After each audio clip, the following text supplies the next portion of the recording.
Studying relationships has been challenging not only because of the obvious obstacles of the mushiness of what we're trying to get a handle on in a precise way, but it's also been hard because from the beginning it's been seen as a little marginal to the mainstream scientific enterprise. I did my dissertation in 1970 on love. At that time, this was unheard of.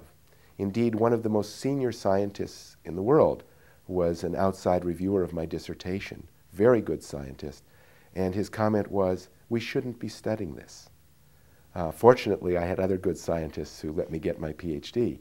In 1982, there was a major conference on relationships from people all over the world, and we gave each other support, but we were held at arm's length from the study of relationships, from the mainstream of social psychology in particular.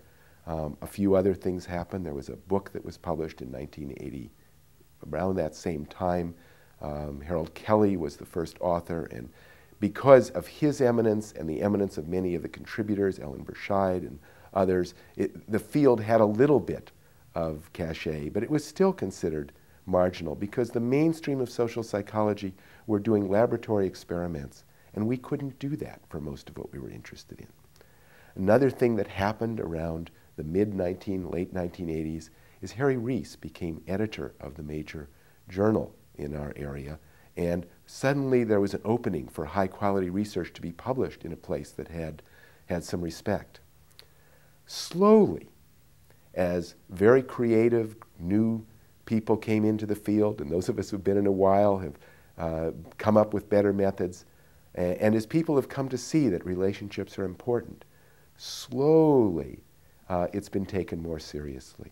Just recently I attended the annual conference of the Society of Personality and Social Psychology. And this is really striking to me, how many papers and how many major presentations, and also how many people who have not been associated with the relationship field are interested in some of their studies are dealing with relationship. It's now occurring to me that in 10 or 20 years, there may no longer be a relationship field. It will just be absorbed into the mainstream.